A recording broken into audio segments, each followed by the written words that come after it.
Estimada docente, en esta oportunidad, además del trabajo escrito, se le darán a conocer las reflexiones en torno al análisis de las nuevas perspectivas y evolutivas de la metodología de la profesión del trabajo social.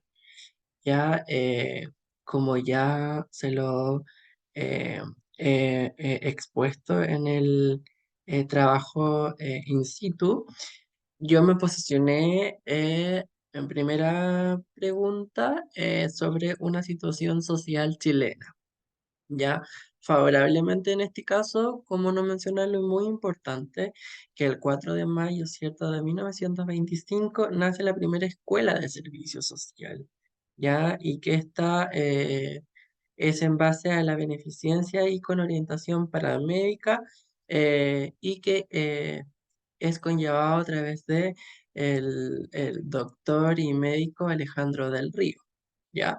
En esta síntesis, muy importante para nuestro país, se habla de las distintas terminologías, por ejemplo, de terminologías tanto de la profesión en cómo ésta fue abarcando la nomenclatura, ¿ya? En este caso, por ejemplo, de ser una denominación, por ejemplo, de visitador social, pasó después del año 1941 a ser asistentes sociales, ¿ya? Favorablemente después hubo una evolución por las distintas escuelas de trabajo social en Chile, ¿cierto? Sobre las distintas universidades que empezaron a impartir la profesión y que ahí, digamos, correspondiente, se habla de el trabajador social, ¿cierto? Con estándares internacionales vigentes. Y lo enriquecedor de esto, de la primera escuela también, habla de unos movimientos políticos o politizados sobre los cuales los profesionales se vieron eh, insertos. Y es donde acá yo paso sobre la crisis de los 30, ¿cierto? Que esto más internacional, que habla sobre los hitos del capitalismo, que hubo un déficit y que ahí se habla de eh,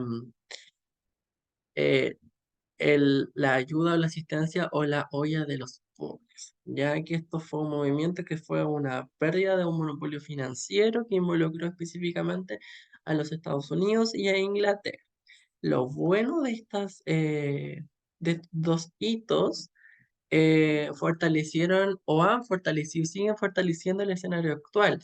¿Y es por qué? Porque dentro de toda esta historia aparece muy bien descrita la reconceptualización o la generación del 65, que específicamente nos invita a nosotros a cuestionarnos y a actualizar las bases teórico-empíricas de la profesión, que si nosotros nos vamos al escenario actual, claramente desde esta reconceptualización, que es una crítica, ¿cierto? Que hay un estigma también por la participación política y social eh, en relación a la actualización de teórico-prácticas. Favorablemente aparece la gran importancia de la intervención fundada, ¿cierto? Y desde los distintos métodos y metodologías, ya que cada método y metodología tiene un modelo con una perspectiva distinta según las necesidades de las sociedades a intervenir. Por lo tanto,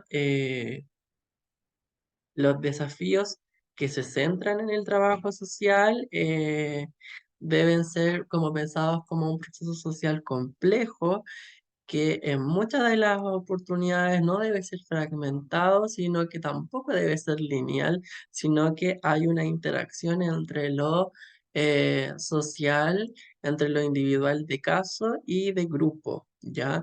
Que es donde justamente nosotros en estos componentes metodológicos buscamos unificar todo, ¿cierto? A través de una recogida o de la problemática social, que hay una historia y una recopilación de datos eh, muchísimo importante. Entonces, justamente la profesión se emplaza sobre la representación, digamos, de estos distintos modelos y que estos también son en base a esta reconceptualización y que la disciplina debe ser interpretativa y debe velar, digamos, por la singularidad de generar un diagnóstico situacional situado, ¿cierto?, sobre las necesidades actuales de las personas, de quienes claramente nosotros acudimos a esas realidades por una cuestión de derechos humanos y no por asistencialismo.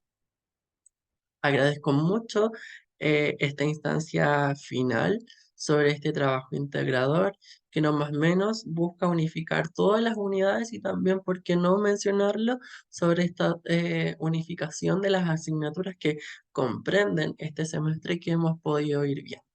Muchísimas gracias.